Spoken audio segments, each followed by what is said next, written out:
Gentlemen, welcome back to Full Circus. My name is Tristan Sartoris, and I'm so happy to have you guys here with me today. I should really start putting subtitles at the beginning of that thing because I just blow through it. But guys, what is up, dude? I am feeling excited and over the top and ready to do this show. We are still deep late into the night as before, and I should be feeling exhausted and drowsy. I just got off work, and I was thinking, I don't know, Tristan, can we really do the podcast right now? Do you feel up for it? And let me tell you, dude, I am feeling... Dude, just that's the sound I'm using to illustrate how I'm feeling deep in me right now. I'm feeling rejuvenated, and not because I rested or relaxed or anything peaceful like that, but because I put myself in such a situation that was both exhilarating and equally as stressful at the same time, okay? And that, if that doesn't wake you up, I don't know what will. Now, so I got a little story for you real quick. We'll see how it goes, but I just want to talk about gas for a minute, okay? I don't mean, flatulence. I mean freaking your gas gauge in your car, right? This is, where this is going. So, anyways, you can tell a lot about a person by the way he treats his car and his gas gauge and where he plays the line, right? You have these people that play it way over the top safe. These are the Boy Scouts of the world. They go home, they get gas. They leave their house to wherever they're going, they get gas on the way out. Like, yeah, see, we got 0.2 gallons right there. That might come in handy. These people stay way too prepared all the time. It's got to be a stressful life, but, props to them.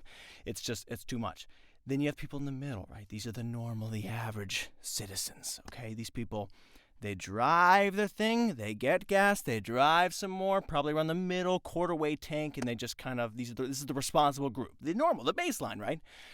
Now, on the opposite end of the spectrum, you have the wild ones, the complete and utter chaotic beings of the world. You do not want to run into these people in the streets, okay, because they have no consideration for their own well-being, and they definitely won't have it for yours, okay? They live on the complete and absolute edge. I would argue there is nothing more wild and dangerous than these people.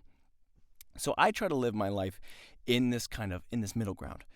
But for whatever reason, I did not notice my gas ticking towards this kind of dangerous side. So on my way home, as I'm feeling kind of drowsy, I look down at my gas gauge, and I see that thing.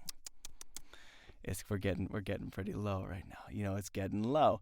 And the interesting thing about these situations is that it's not like you got freaking shoved into this awkward or dangerous event, and you're like, I don't know how to proceed. How do I navigate? How do I get through this? I don't know what to do. Somebody help me. You are in complete control of this the entire way. Jesus, take the wheel. No, you have it, and you can do whatever you want. You can get off the highway, go get gas at any time. I could have done that. Yet I chose to continue on after I saw this thing at E, and I kept on going, dude. And I looked at this thing, and it gets to that point where you're looking at it, and you're kind of saying, okay, I've been driving for 2 minutes. I've watched it drop this far. I probably got another, 2 minutes this, 2 minutes this, 2 minutes this, and you're trying to crunch the numbers, doing all the math equations you can to figure out how far can I push this thing. So yeah, I was in complete control, and it became like a stubborn pride thing that I don't encounter myself in this position too often where I'm like, you know what? No, this car, I am in control, and this car will bow to me, which is not how gas works, if you've ever driven a car, right? So I was like, listen, we're going to stop on my command, on my terms. So I'm pushing this thing. I was like, listen, we're going to make it, car. We're going to make it for me. And it was getting dangerously low, and this is when I really started coming alive. I was feeling so down. I was like, oh my gosh, whoa, okay, whoa, we're really, all right, this is the edge. This is the edge I was talking about, that dangerous. You feel alive, right? So as crazy as people might be, dude, they live an exciting life, let me tell you. So I'm driving this thing, and I'm watching this gas gauge get lower and lower and lower, and it becomes that thing where you're like trying to look at it from a different vantage point. Like I'm trying to get below the thing, so I see the little tickers like a little bit higher. That's not E. We got more there, right? So you're like looking at it, this thing. I'm like trying to trick myself into believing I have a chance, and I was pushing. I was getting close. I was like, come on, we could just make it home. We can do it, dude. But alas, I did pull over. I was like, I'm not going to make it. I came to the conclusion, I realized that I can't live my life completely as is, but it was pushing it close, and honestly, I didn't even know if I was going to make it to the gas station. That's how far I went off. And I thought about just running it completely out because I had never actually experienced that, right? I had never driven a car to failure, if you will. I mean, I have once, but it was someone else's car. But not that makes it better. No, like I was picking up someone else's car and they had left it on E. They're a wild person, and I drove it like 8 feet and it died. And I was like, I guess I'll push it home. True story. But never on my terms have I let a car go all the way out and been stranded. And I was taking pride in that, and I was thinking, maybe a good podcast story, maybe like when you're in the moment, as dumb as it sounds, like, do I push it? Do I take it that far? Do I know, right? Do I want to know where the edge of no return is? And you're like kind of wrapped up in this whole moment, like considering that. I'm like, I think I gotta take it a little further, and you can only know that when you get into it, right? Because now being removed of this, I'm already out of this moment, but when I'm in there, it's a whole other world. So thinking about it now, I'm like, no, that's stupid. Why would you ever even think about or consider taking it that far, right? Why would you want to run out of gas? It's like, but there's something about it, man. It's just crazy. You're sailing Christopher Columbus. I want to find the edge of the world here. So I started going back and forth, like, do I do that for the podcast? Do I do it for me? Is this something I need to experience? Tristan Sartoris, should I experience what it feels like to take it to absolute failure? And then my other pride of me saying, you know what, I've never had this happen before. I need to have this good streak got in the way. And I was like, you know what, I can't be that guy. I can't be that guy yet. So I turn off. I'm like, you know what, I'm probably still going to run out of gas, but let's just see. And it got close, dude. I was pulling off. I couldn't even find the gas station. It was like, oh, here we go. And you get to a point where the soul of the car just disappears. It's gone. There's like you kind of feel it through your foot and your body. Like there's nothing left of here. Like the movie Cars, it's like the cars just died. You're like, whoa, we have nothing left. I was literally like beginning to coast with nothing more, just kind of this downhill. I was like, oh, please, Lord, let it go. And you're like pushing yourself, trying to get more momentum with the car. Like, come on, baby. I roll down the window. I'm like paddling. And I made it. Okay, as I'm here, but I barely made it, and that was such an exciting time. And I don't know if I'd ever do it again, but the way I'm feeling, my heart is racing just thinking about it still. So, listen, if you're feeling down and out and you don't have enough excitement in your life, dude, run out of gas, man. Golly, dude, I feel good. I feel, if you know what I'm saying. So that's kind of what my night's been like so far, and I'm just gonna keep riding that freaking, empty high, which is really ironic. But anyways, guys, that's what I've been up to. What has been going on with you guys? What's been going on, with me? What else can we talk about? As far as the extras things go, dude, extras were like these featured extras in this thing, and the days are long and hard, and there's still not, like, even if I was talking about the movie itself, nothing's really too exciting to even say. You just kind of walk around and pretend to be important because you're like, I'm on a movie set, and you're not. So it's not too difficult for me. I pretend to be important quite often, so it's just kind of, a normal routine for me. The COVID test, they make us get COVID tests for this thing over and over and over again every 5 days, I believe. We'll see. So the first one I did, I drove into this thing, and I had never done a spit COVID test before, right? It's always a swab of the nose and what have you. And they have me pulled deep into this parking lot, like behind a building. And I saw all of these other cars. I'm like, where am I? What am I doing this? Am I even supposed to be in the right place? And they bring out this freaking huge box with these biohazard seals and containment units and all kind of different scientific things that are above my pay grade. And like, here, take this, do this, do this, do this. And they roll up the windows, like, go. And this guy just like moonwalks away. He disappears from my sight completely. So now I'm sitting in the back of this parking lot alone with this guy. Might not even work for him. I have no idea who this guy was. As far I felt like just weird, like he was trying to get my DNA and make a call. I don't know, right? So it was just a weird experience overall that I'm just doing a spit test in the car alone, broad daylight too, but I'm spitting this like I'm just like confused, and the spit's confusion. So I don't know. I didn't know if like the results were gonna come back confusing because I was just part of this weird process. Like I felt like I was doing something wrong, right? Like I felt like I was like, this is where people should be doing drugs, but instead I'm just taking COVID tests. I'm wrapping it up in cloth and doing all these instructions, and then you take it and you ball it and you mail it out to this lab, and it was an interesting experience so far. I did like that one. The second one they had us do was the ones where they go up, up, up, up, up, up, up. I had not experienced one that goes so high before. People have done these things all the time, and so she's like, okay, so what we're gonna do? I'm like, spit test, right? You know, it was a little weird before, but now I know the thing. You know, it's not too weird. I get it. Let's do. Where's the spit test? Like, no spit test. We're doing the freaking jabby jabs. I'm like, what? What? Are you qualified for this? And I'm just in the parking lot in mid daylight. It's like a freaking lemonade stand. They're just running through hundreds of people that just keep coming by. I'm like, okay, who are you? Can I even can we talk? Can we shake your hand before you shove something up my nose? Like, no, here we go. Now I got a big brain, dude. So this thing gets close, and she's just pushing up, and my eyes are closed. I'm like, I'm making this face the whole time. She's like, stop freaking puffing your cheeks out. I'm trying to, because I'm like pushing her hand. Like, and she's like, it's not even that high. I'm like, okay, well, there's a reason I'm making this face, lady. Okay? I'm not enjoying this. Is that all right? So I'm like spitting in her face. We better not COVID. Oh, God. And they're like, oh, thank you. Listen, I know I'm giving you a hard time, but you're just doing your job anyways. I'll see you next time. They pull me, freaking grab me. Like, we got to do the other nostril. Huh? Listen, this isn't that worth it to me, okay? So maybe we could just talk about me. Go straight up. I don't even know if this was consensual at this point. She's like, we're going up the... So I'm having a freaking time in this parking lot. Tears are running down my face. I'm just blowing wind and puffing, kind of making a scene while all these people, they had gone through these things before. They were taking like champs casuals, you know. I came here with the expectation of do some freaking, you know, shady spit test. This is not what I got. So I was not enjoying that one as much. I hope I don't have to do that again. I feel like I probably will. But yeah, the COVID tests suck. As far as this whole freaking thing, I was just just thinking about it, man. So I'm just crying. I hate it. And yeah, I don't know if it's because my brain's so big or, you know, my nostrils or whatever. Dude, I don't know what the science is behind my own face, but I know that I didn't like it one bit. Like, I'm not even going up that far. It's like, yeah, you are. Okay? So anyways, that was fun. That was exciting. Is going on. So again, I can't. It's so hard because I can't talk about anything specific, right? Not that's a big deal. Again, I'm an extra, but you know, it's a pretty shady thing. I didn't sign anything, so legally I can't get in trouble. But you want to be a good sport, right? So I will say this, right? We were filming an athletic scene, right? Maybe this is surfing, maybe it's basketball, maybe it's golf. Okay. And for this scene, they brought in a professional athlete.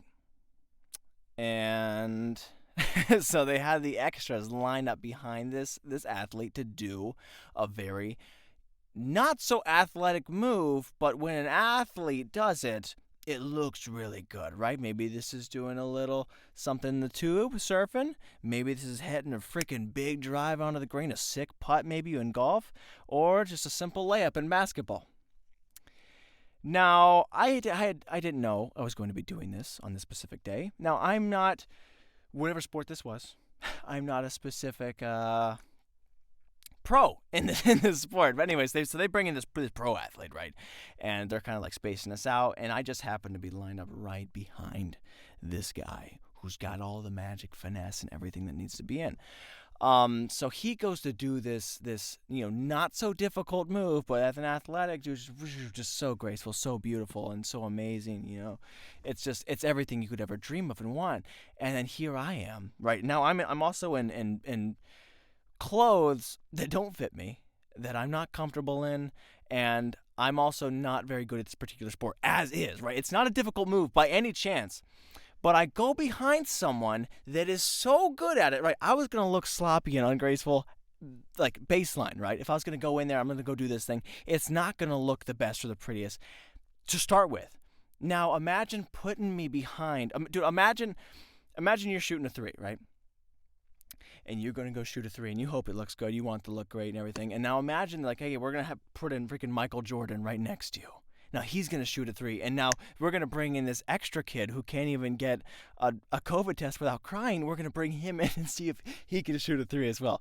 And that's kind of what I was expecting. Well, let's bring in Tiger Woods, right? We're going to do some driving tests, right? Maybe you can drive the ball a good distance. Maybe you're okay, right? Now let's bring Tiger Woods in. He's going to drive it. Now let's bring this noob in who doesn't even really know what he's doing. Let's have him just freaking chop at it and give it all he's got. And no matter how good I was or how bad I was, it was already going to look stupid, but it was just like tenfold in such a way that I felt I could only find the only find the comedy in it, right? Because it was just such a unique. It's hard to explain. Maybe this isn't even worth telling to begin with, but it was so funny to me. Like imagine you're like grilling burgers, right? Just more analogy because it's pros. If I'm not painting the picture yet, imagine you're making burgers, and then so they bring out Gordon Ramsay, and you guys are gonna make something right next to you, right? Everyone can kind of make a decent burger, but imagine you're doing this side by side, and then just imagine like how funny that feels without even expecting this thing. So I was like just over the moon, excited to do this, and I gave it my all. Okay, just so you know, I grilled that burger as best as freaking possible, but he was like seasoned, you know, freaking burger. He got the toothpick. He's slicing it down the middle. He's pulling it apart. He's got photos, Instagram stuff, whatever. And I'm just like, you know, we got a Kraft single over here, cheeseburger. What up? Oh wow, okay, pretty good. So I thought that was it was pretty great. What else is that? I don't know how else to talk about much. Here's the tricky part about this thing. I'm a pretty honest guy, and I try to be very honest in my life, right? Like I've said before, when I walk into a room, Pinocchio's nose gets smaller. That's how honest I am. So truthful. But with this whole thing, I'm constantly trying to dance and talk my way around certain situations. I feel like it's making a liar out of me. This whole freaking situation is going to turn me into some dirty, cheap scumbag that I don't even like. So it's really interesting trying to constantly tell stories and talk about something without ever mentioning anything.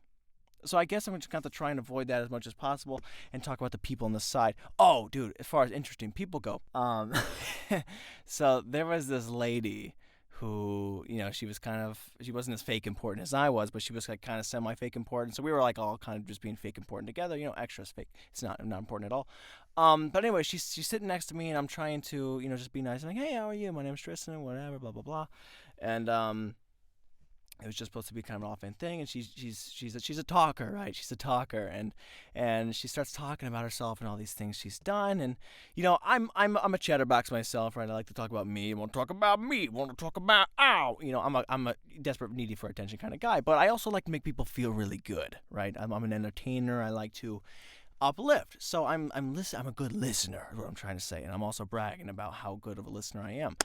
In case you weren't picking up on that, so I'm also it's really a weird mix of you know, ego and humbleism. So anyways, I'm listening to this lady about all the things, and I'm telling her, hey, great job. Oh, you did this, you did that. That's amazing. That's great. Were these things super impressive or important? No, but again, I'm an amazing listener. I'm super humble and incredible. So I'm listening to things. I'm like, yeah, boom, boom, boom, boom, boom, compliment. Slapping her with these freaking good vibes.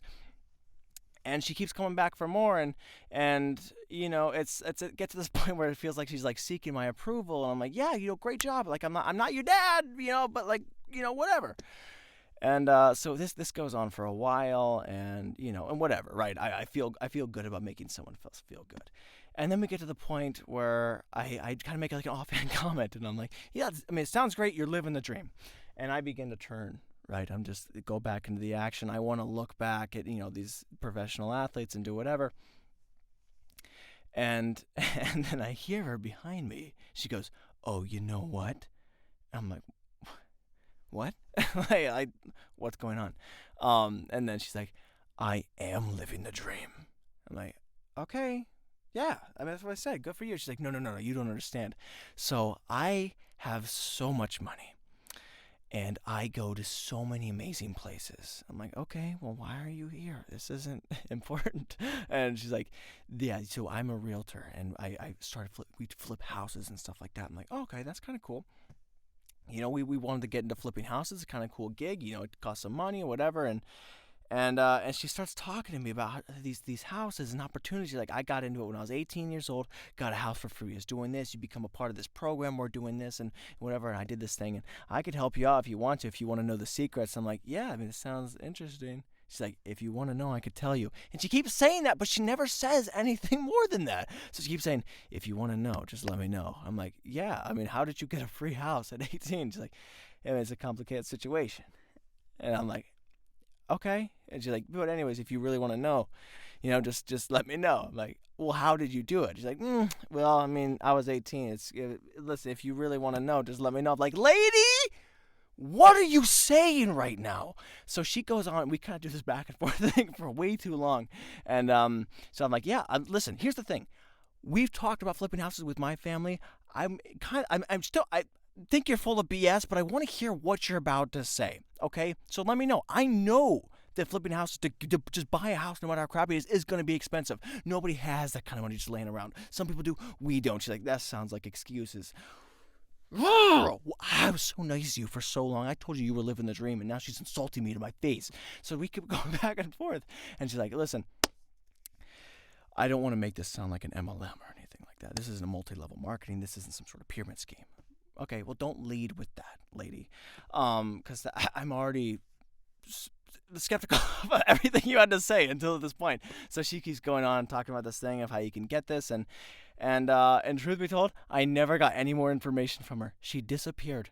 Okay, where I'm ending the conversation is where she got called up, walked away, never saw her again. So I don't have any closure. I don't have a free house at 18 years old. I don't know if it's a pyramid scheme. I don't know if she's really living the dream. But that was just the kind of people you run into on set. So that was a really exciting experience. But it was an experiment. I now know to never say those words, you're living the dream, ever again, because you open up a wormhole of just crap. What else has been going on, dude? Yeah, I don't know. It's so hard outside the people. Like, how do I even talk about any of this stuff, dude? Again, I'm just gonna be a liar. I can't just be lying, and I just don't want that to be me, dude. I've noticed myself just like wanting to lie about random things, like in the house, things that don't matter at all. Where'd you put the coffee? I don't know. I probably put it somewhere else. I don't even drink coffee, dude. Like, I feel like the need to be secretive and stealthy and vague and cryptic about like nothing else matters. So that's kind of how I'm feeling right now, and I don't want to feel like that. So part of me is like, am I allowed to talk about this? And I'm thinking about anything I say before I open my mouth. And so I'm really trying to rack my brain about what's safe to talk about. Was it okay to even tell you my gas story? So I'm really under a lot of pressure to